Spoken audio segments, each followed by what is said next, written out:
Einstein disait que la folie, c'est de toujours faire la même chose et de s'attendre à un résultat différent. Ce qu'il faut comprendre aussi par rapport à ça, et c'est important justement de un moment d'avoir des auto-feedbacks ou des feedbacks de personnes, des consultants, de mentors, de coachs qui peuvent regarder aussi ton activité. C'est à un moment donné de se dire ok, là ce que je fais ça ne va pas, ou ce que j'ai l'habitude de faire depuis X mois, X années, ça ne fonctionne pas ou ça ne fonctionne plus.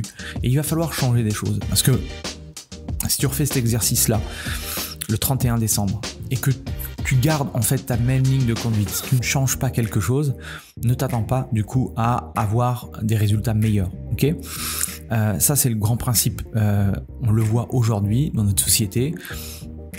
Une entreprise ou une personne qui a un business qui fait toujours la même chose, à un moment donné, ça s'essouffle, d'accord, ça baisse, voire c'est arrêt complet de l'activité. Il faut toujours être en perpétuelle innovation, évolution, nouveauté, en recherche, être curieux, parce que sinon tu n'avanceras pas, et si tu n'avances pas, tu stagnes, et si tu stagnes, tu meurs. Bonjour et bienvenue dans le business du fitness, le podcast pour tous les professionnels du fitness. On parle entrepreneuriat, marketing, vente, productivité, mindset, bref, toutes les facettes qui vous permettent d'être un meilleur entrepreneur au quotidien. Je m'appelle Andy Poiron, entrepreneur et véritable homme de terrain depuis plus de 20 ans.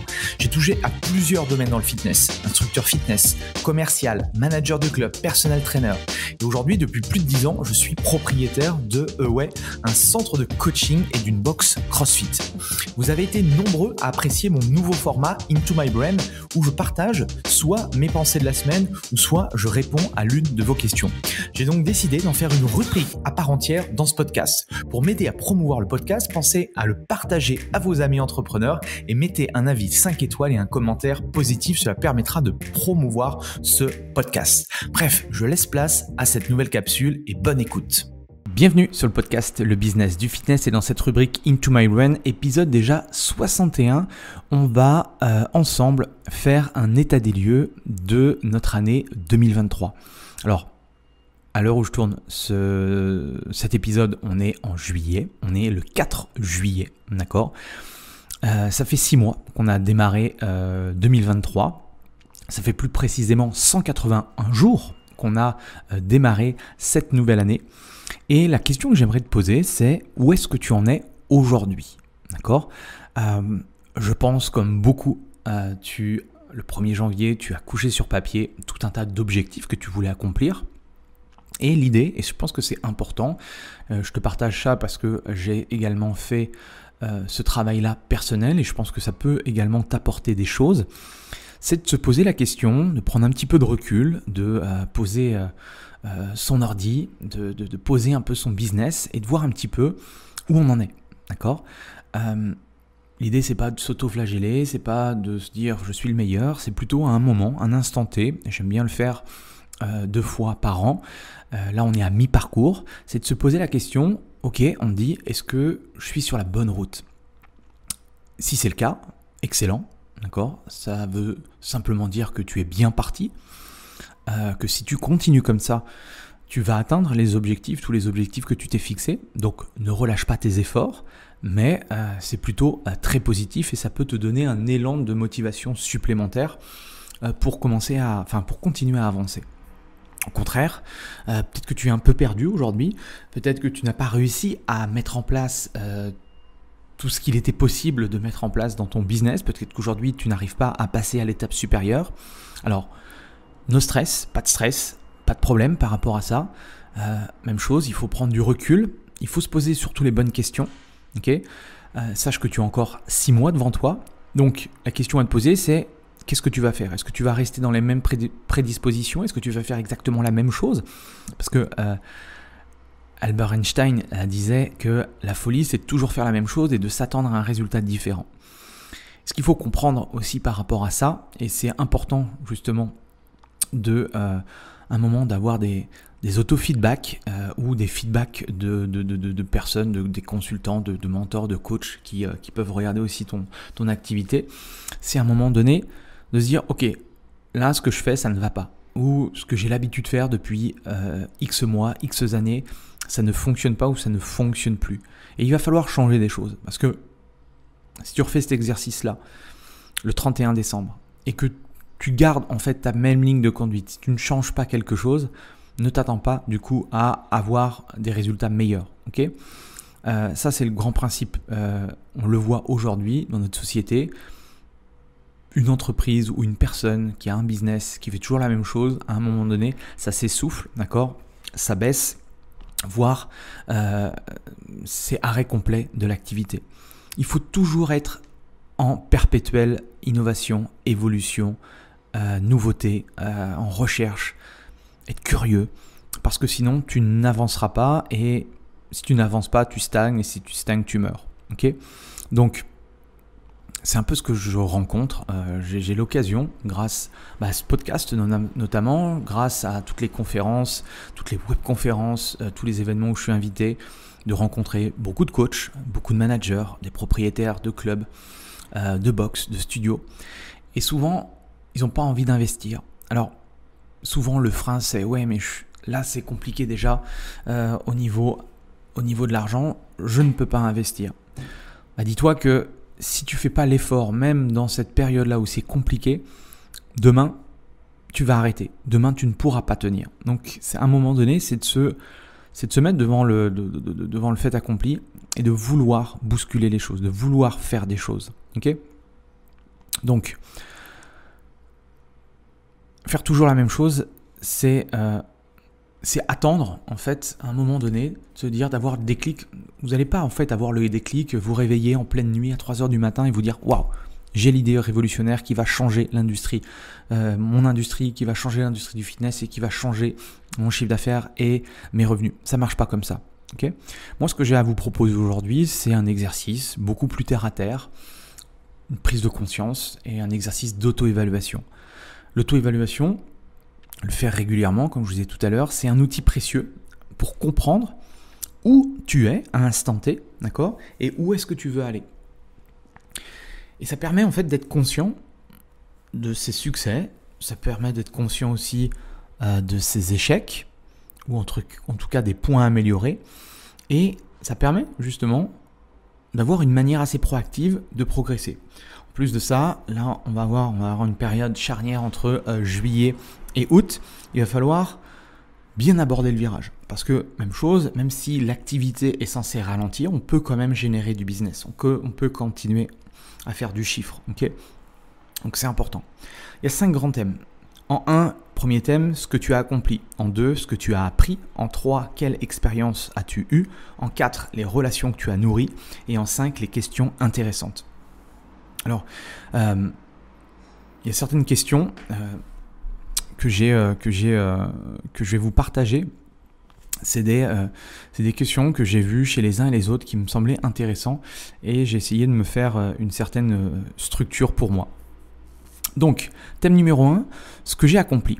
Alors, toutes ces questions-là vont t'aider à reconnaître et à célébrer tes différentes réalisations. Qu'elles soient grandes ou petites, ce n'est pas le problème. L'idée, et souvent on ne le fait pas assez, c'est de célébrer les victoires, quelle que soit la victoire. Okay, que ce soit sur le plan personnel, que ce soit sur le plan professionnel. Moi, je prends l'entité de l'humain. Je ne prends pas forcément l'entreprise. L'entreprise, c'est une chose. Mais toi, en tant qu'être humain, c'est aussi important, d'accord, d'avoir des succès. Parce que si tu as que des échecs, à un moment donné, tu vas arrêter. Ça met également l'accent, ce premier thème, sur le développement de nouvelles compétences, le dépassement des obstacles et tous ces éléments en fait qui vont te permettre de croître, d'accord, de façon personnelle. Donc plusieurs questions, tu peux les noter, je les mettrai également dans la description de l'épisode. De quelle action concrète es-tu le plus fier depuis le début? Okay, ça peut être une question. De quelle action concrète es-tu le plus fier depuis le début? Quelles compétences nouvelles as-tu acquis depuis ces 6 premiers mois? Quel rêve as-tu accompli? Quel risque as-tu pris? Est-ce que tu as pris des risques aujourd'hui qui t'ont permis justement peut-être de réussir ou au contraire de te brûler les ailes? Quel obstacle as-tu dépassé? Quel a été ta plus belle réussite professionnelle? Quels étaient tes objectifs pour cette période-là, ces 6 premiers mois, et dans quelle mesure les as-tu atteints? Quelle est la chose la plus importante que tu aies fait pour toi-même au cours de cette période? Donc ça, c'est vraiment de l'introspection, c'est pour voir un petit peu quelles sont les choses, d'accord, que tu as accomplies. Ensuite, thème numéro 2, ce que tu as appris. Là, même chose, il est important de reconnaître les changements, les différents changements dans tes croyances, dans tes blocages, dans ton comportement, ce qui va refléter justement une évolution. L'une des choses flagrantes, et je le vois pour les personnes, par exemple, et ils se reconnaîtront, toutes les personnes qui sont aujourd'hui dans mon programme Mastermind. C'est assez hallucinant en l'espace de quelques mois, les déblocages qu'ils ont eus. D'accord ? Pas forcément avec moi, c'est souvent grâce aux échanges, le fait de pouvoir justement confronter nos idées. Il y a des déblocages qui se font. Et ça, c'est absolument fantastique parce que oui, le chiffre d'affaires, c'est important. Mais en fait, le chiffre d'affaires, ce n'est qu'une résultante, d'accord, de ton mindset. Si j'ai compris une chose aujourd'hui dans le business, c'est que tout vient de ta capacité à y croire ou ne pas y croire. Okay ? La plupart aujourd'hui qui stagnent, qui n'avancent pas, qui ne veulent pas, qui pour X ou Y raison, c'est pas qu'ils sont mauvais. Okay ?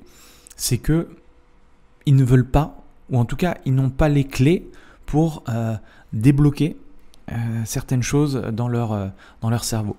Okay ? C'est pour ça que je vous encouragerais vivement. Bien sûr, je vends ma cam, mais j'ai pas besoin en fait de ça.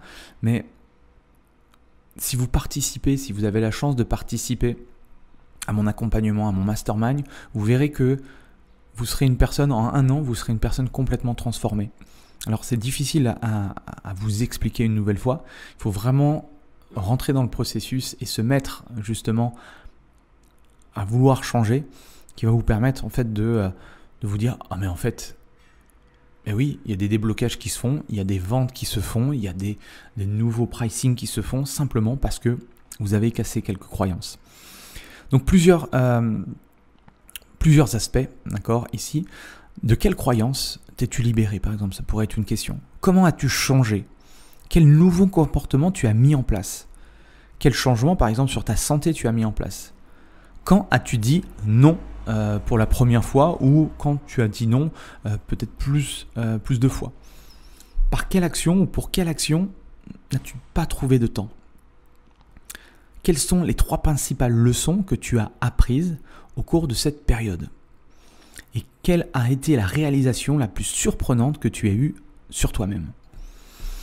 Donc toutes ces choses, voilà, vont te permettre de te reconnecter à toi et de voir un petit peu qu'est-ce que tu as appris.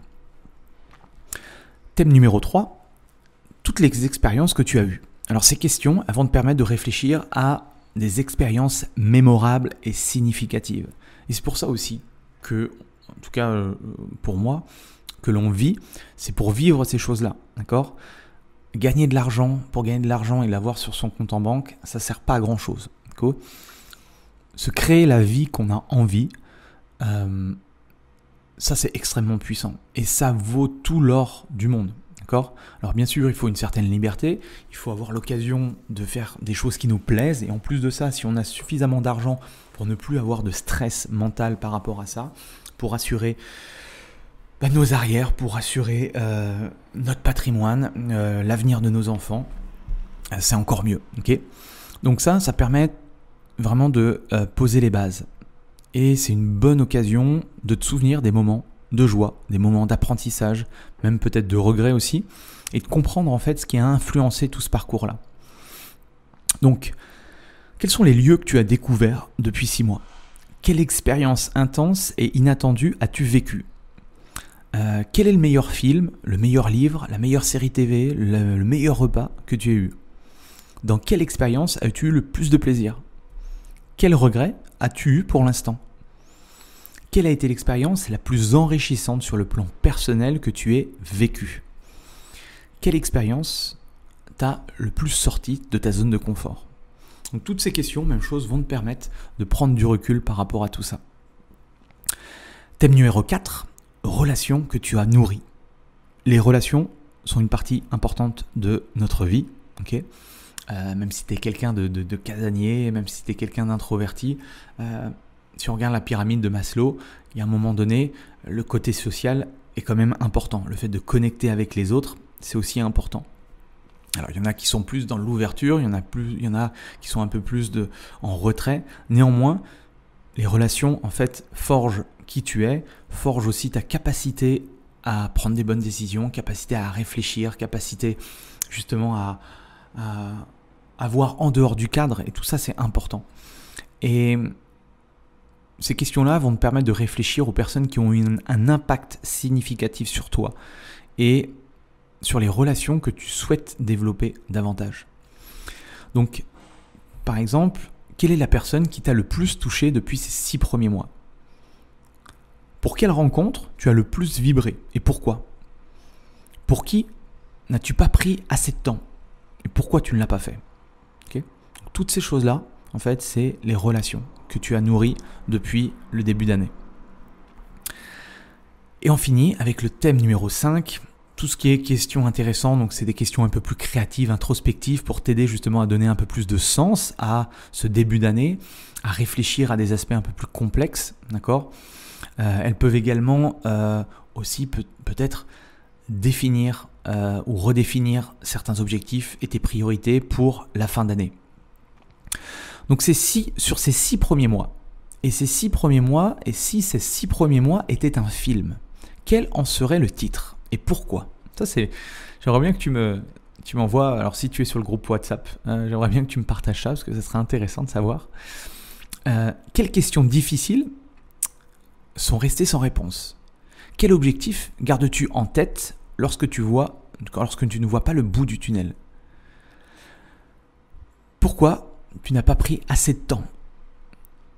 Lorsque tu regardes en arrière, ces 6 premiers mois, qu'est-ce qui te manque le plus ? Quelles ont été les principales leçons que tu as apprises ? Que gardes-tu principalement de ces 6 derniers mois ? Qu'est-ce qui manque à ta vie avant ce début d'année et que tu as maintenant ? Et quelle note de 0 à 10 tu peux donner justement à ces 180 premiers jours de 2023 ? Et par rapport à tout ce que tu as fait, à toutes les réflexions que tu as eues à travers ce cheminement de questions, c'est quelle est la première action que tu vas mettre en place tout de suite grâce à cette auto-évaluation ? Donc voilà, ça te fait un petit peu de travail, je le sais, mais c'est nécessaire à un moment donné de se poser. Prends pas ton smartphone, évite toute distraction et simplement écris ou réfléchis à tout ça, cogite. Et je pense qu'il y a peut-être une chose qui va émerger dans ta tête. Tu vas prendre conscience de certaines choses.